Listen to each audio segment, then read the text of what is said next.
Hi, it's Paul Tilley, and today I'd like to talk about the marketing research report that is due in this course. The purpose of market research is to be able to gather information and make good quality decisions on that information. And that's really your task here, is to be able to gather some information and be able to report on it so that good decisions can be made.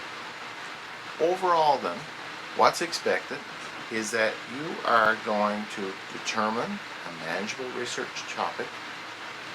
You're going to develop a hypothesis that relates to that topic. You're going to let me know exactly what you're planning on doing, and that's the research proposal. Then you're going to develop a survey, do some research, electronically administer the survey, collect the data, tabulate the data, analyze the data, and draw some conclusions based on the data vis-a-vis your hypothesis. You'll put all that together at the end of the term into a report and submit it to me. So what you're noticing is that this whole project is really an example of the marketing research process. And I can't overemphasize enough that that's the purpose of the project. The purpose of the project is to have you work through the marketing research process. With regards to the topic, you need to select a manageable topic. And what do I mean by that? I mean the topic is something that you can gather information on relatively easily and be able to interpret that information relatively easily. So you need to pick a topic that will let you work through the marketing process without really overwhelming you. We don't want you to get overwhelmed for this. So many of you asked, what are some sample questions? And I'll get into that, but just to give you one sample here now. How old on average are students at the college or the campus? That's a question that a lot of us have pondered. How old is the average student? Well, your research could answer that or help answer that. Specifically, you'd state a hypothesis regarding that. For example, you're going to think that, well, probably is 24. The average age is 24. So your hypothesis is going to be that the average age of students in the campus, whichever campus you're in, is 24. Or the average age of students in your campus is less than 24. Or the average age of your students in your campus is greater than 24. You can decide that.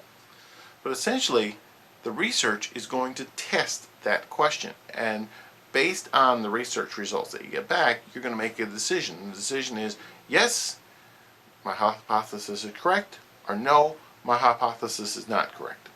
Once you've kind of given it some thought in terms of what your topic is going to be and what your hypothesis is going to be, what I want you to do is to prepare a proposal. And the purpose of the proposal is to get you thinking more in depth about the overall project. So I've listed out some key things that I want to see in this two-page proposal that is due at the end of the first month of classes. So you need to state what your topic is and state your hypothesis. That's important. You need to talk about your sample design. How are you going to collect the data, and how big is your sample going to be? Who are they going to be? Who are you going to ask the questions of related to your topic? You're going to state your information needs. Where are you going to pull information from this? Is it just going to be primary information that you collect specifically from this research report? Probably not. You're going to have other sources of information as well that's going to help you address the issue that you're discussing. Where are they coming from? What are they?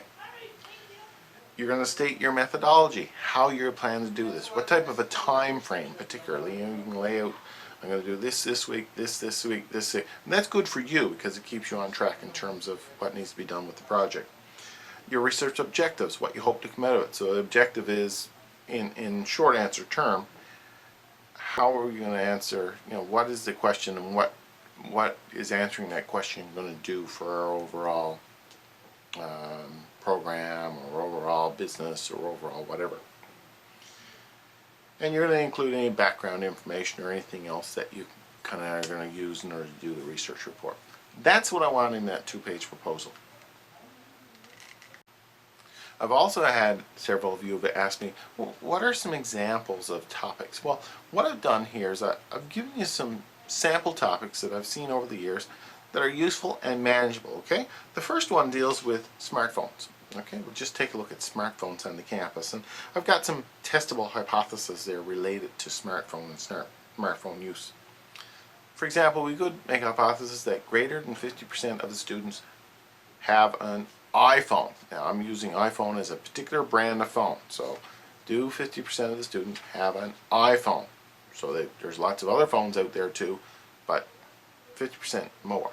So we're saying in our hypothesis that 50%, greater than 50% have an iPhone. More than half the students use an iPhone. We're going to test that. We could also broaden it out and say 50% of the students have a cell phone. We could test if that's true or not.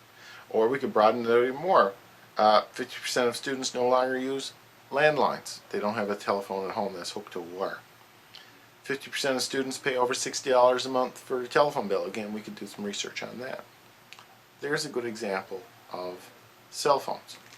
Another topic that I've often seen is dealing with computers and related to personal computers. And what we're trying to do here is determine how students use personal computers and what they have in terms of personal computers. So I have some sample hypotheses here. For example, greater than 50% of campus students have a personal computer.